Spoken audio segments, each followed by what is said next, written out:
Most of the bread we eat here in Canada, it's not actually made by bakers. Nope, it's made by massive corporations. So today, we're going to pull back the curtain and see what's really inside the loaves we eat every day. And more importantly, we're going to find the best, most honest options out there. All right, let's get into it. So, is your bread lying to you? I know, it's a bold question, right? But think about it. We all have this image of what bread should be: warm, fresh, honest. And then there's the reality of the grocery store aisle.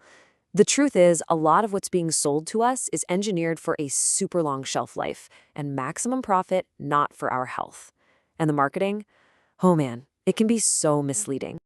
Okay, so this really gets to the heart of it. On one hand, you've got industrial bread. It's basically a factory product, just loaded with chemicals and dough conditioners to make it last for weeks. On the other hand, you've got real bread. We're talking 4, maybe 5 natural ingredients. It goes bad in a few days. And you know what? That's actually a good thing. That's what real food is supposed to do. So here's the deal. The big secret they don't really want you to know. Most of the bread you see in the main aisle, it was probably partially baked, then frozen, then shipped all over the country. To make sure it survives that journey and sits on the shelf for ages, it's pumped full of chemical preservatives like calcium propionate and a whole bunch of dough conditioners. And why? It's all about maximizing shelf life and, you guessed it, corporate profits. But hey, it's not all doom and gloom. There's some really good news here. There are some fantastic exceptions hiding on those shelves. And look, if bread is a daily thing for you and your family, making a better choice can make a huge difference. So let's jump into the good stuff, your guide to the good, the better, and the best brands out there. All right, first up, let's talk about a brand that's pretty much the gold standard for store-bought bread, Silver Hills. And I'm telling you, this isn't just good bread, it's real bread. We're talking organic, sprouted whole grains, seeds, water, yeast, and salt. That's it. You won't find any of that enriched flour, no glucose-fructose, no chemical junk, just the good stuff. Now, what's so interesting here is how the cons are actually pros, if you think about it. Yeah, it's more expensive, and yet it molds way faster than other breads. But that's the whole point. It's proof that you're eating a real, natural food, not some science experiment that's been chemically engineered to last forever on a shelf. And get this, only 160 milligrams of sodium per slice. To put that in perspective, that's roughly half of what you'll find in most of the big mainstream brands. They just pump their bread full of salts to act as a preservative and extend that shelf life even more. Okay, now for a totally different kind of option, Cobb's bread. They build trust in a really cool way. See, this isn't a factory product at all. It's baked fresh right in the store every single day by actual bakers. You can literally walk in and watch them do it, which is pretty awesome. So the big thing with Cobb's is transparency. Their ingredient lists are super short. A lot of the time, it's literally just flour, water, yeast, and salt. Simple. Now, here's a pro tip. For the best options, stick to their whole wheat, multigrain, and especially their sourdough loaves. Some of the refined white breads can use more of those standard improvers, so the whole grains are where it's at. All right, but what if you're looking for something that's pretty much everywhere? Well, that's where Stonemill Bakehouse comes in. They're kind of this rare middle ground. It's definitely a mass-produced bread, but you know what? It proves that the big companies can actually make better choices when they decide to. We like to call this a strong transition option. It's perfect if you're trying to move your family away from those super soft, almost cake-like loaves. But, and this is important, you gotta be a smart shopper with Stonemill. Not all their loaves are created equal. Stick to their artisan and whole grain types, and always, always flip it over and check that label for glucose-fructose.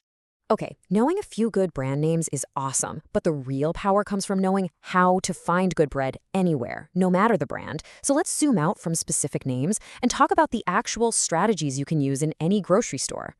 Now this is the one option the big corporations just can't touch: your local bakery or the farmer's market. The secret ingredient here isn't something you can bottle, it's time. A long, slow, natural fermentation process is what makes the bread so much better and easier to digest. And don't be shy. Ask the baker questions. Ask them about their fermentation and their ingredients. A good baker will be proud to tell you all about it. All right, here is a super simple, super powerful grocery store hack for you. Ready? Just skip the main bread aisle altogether. Seriously. Instead, walk over to the store's own in-house bakery. The difference is night and day. The bread there is baked fresh, it has way less sodium, we're talking like 40% less, and the ingredient list is so much shorter and simpler than the packaged stuff. You know, a lot of people get a little weird about frozen bread, but let's clear something up. Ultra processing is the enemy here, not the freezer.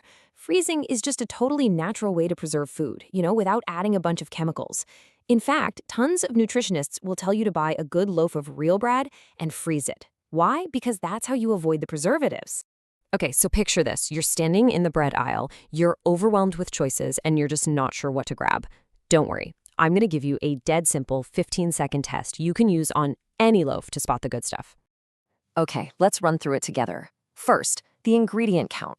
Flip it over, more than 10 ingredients, put it back. It's a red flag for an ultra-processed food. Second, the sugar check. Is sugar or glucose-fructose one of the first 3 ingredients? If so, it's basically dessert. Put it back. Third, sodium. Look at the sodium per slice. Is it over 250 milligrams? Whoa, that's a definite sign it's designed for shelf life, not health. Put it back. And finally, the squeeze test. Give it a gentle squeeze. If it compresses down into a tiny, squishy ball, it's not really bread, it's just air and additives. Put it back. So we've looked at good brands, better tips, and the best options you can find in a store. But what if I told you the ultimate, #1 best bread you can possibly eat isn't on that list? The answer might actually surprise you. So after everything we've gone through, what do you think it is? What's the absolute best bread you can eat? Because the truth is, it's not a brand you can buy. You won't find it on any grocery store shelf. It's the bread you make at home. Think about it. When you make it yourself, that whole industrial system we've been talking about, the freezing, the shipping, the preservatives, all of it, it just vanishes. You are in complete control of every single thing that goes into it. If this quote just hits the nail on the head, if bread doesn't mold in a few days, that's not convenience, that's chemistry. Real food is supposed to go bad. That crazy long shelf life isn't a benefit. It's a giant warning sign that what you're holding is a factory product, not food. And that really explains why the bread aisle looks the way it does, doesn't it? The whole industrial system is built for one thing: profit. The preservatives mean less waste for the store. The sugar keeps you coming back for more. The frozen logistics cut down on costs. It's a system that prioritizes the bottom line, and our nutrition often comes in a distant second. Look, the whole point of this today wasn't to tell you exactly what to buy. It was to show you how the system works behind the scenes. Because once you see it, you really can't unsee it. So the final question really is for you.